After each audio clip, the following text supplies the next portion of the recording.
what caused you to want to go after, child pedophilia? Okay, so pedophiles, yeah. Okay. So the reason why I got this passion, where it even came from. I don't have a kid, but I love kids. I have a ton of cousins, a lot of half brothers and sisters. But I didn't have this passion until I get a text from my friend's wife, and my friend's wife sends me some screenshots from this horrible website. Which, if you want me to name, I'll name.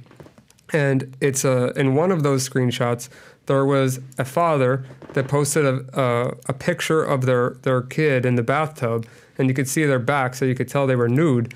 And it said on the title, "They have no idea what's going to happen to them tonight." And then underneath of that, you could see a bunch of people, just saying what they were going to do to this person's child. And I was out, and obviously it's aggravating, I'm sure, for whoever's listening to hear that, just that one post. People commenting what they're going to do to the kid. Yeah. So people were talking about what they were going to do to this person's child. Okay. I mean, they weren't directly there, I would assume, because they're just people that were part of this website. But the father that posted it, who knows what they did to that kid in the past, at that moment and after that. So I left where I was at, and I decided I'm going to do whatever it takes to bring this website down. And I literally, like I said, I left. So I'm on my way there, on my way back to my house. I go to this website. Luckily, there wasn't any CSAM, which is child sexual abuse material, on the website itself, but like on the front end at least. But there were a lot of people talking about it, fantasizing about it, being very graphic about it, which I can read you some of that stuff if you want. But my plan was originally to do what's called a distributed denial of service attack, which just means I'm going to hold the website down so that it's just overflow it with traffic so that it can't function. That was what I was originally going to do, which is a very basic, easy thing to do, but that was my plan. And I was advised by an attorney not to explain how I got in, but I can say that it was a custom Zen 4.0 nulled theme that was cracked. That's what nulled means. And I was able to obtain code execution on their server, which allowed me to extract their entire database, which included all of their users, all of the private messages, anything that I wanted to get, as well as 4 other databases from their previous websites. But my common sense started to kick in, and I was thinking, well, I don't want to be in possession of any type of illegal material, and obviously I don't want it anyway, regardless if it's illegal. I don't even want to see that. So the easy way for me was to take out things that had their square bracket, the characters. It's called a block or a short code. And I removed anything that had an attachment or an image, and I exported the entire database.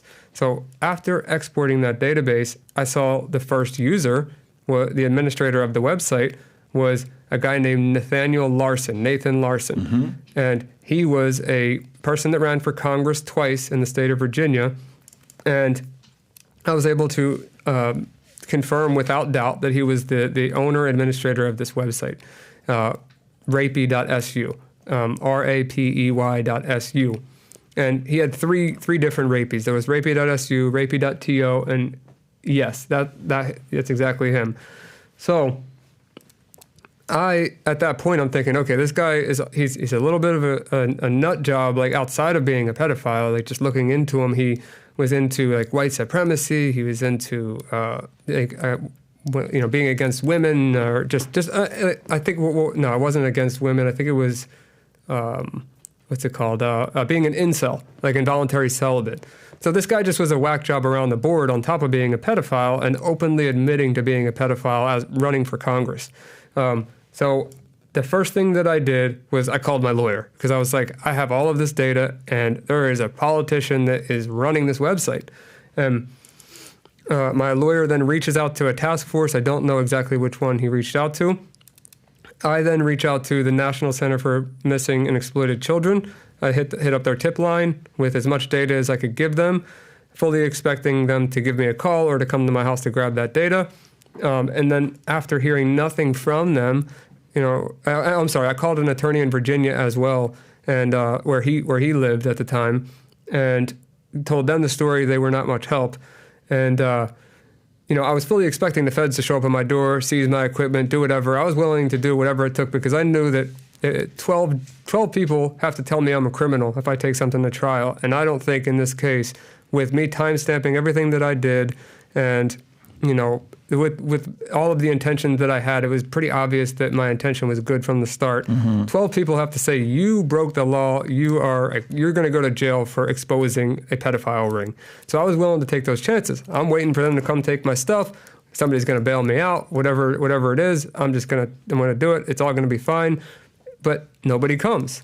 So, I'm like very confused by that. I'm like, I have a massive database full of all these people with proof. I have evidence. Like, this is gold. And then I was like, okay, well, maybe I can kind of force the hand a little bit. So I started hitting up media, which I've never done before. So I started hitting up, it was 11 different media sources that I reached out to. I don't have them with me, but if you needed them, I could try to find some of the recorded phone calls that I recorded with reporters. And every single one, and so it's not the reporter's fault, so I'm not blaming any of them. Every single reporter that I spoke to was excited to run this story. So they all were going to run the story about this politician and the other users of the site. They all got back to me with a very similar answer, saying that their legal team was not willing to run it or not wanting to take the risk to run it or variations of that. So I said, okay, well, how about you let them know, we won't include any of the illegally obtained material. Just let people know this website exists on the clear web for anyone to visit, including children. And don't include my name. You don't have to include anything that I obtained, illegally. And they still didn't run the story.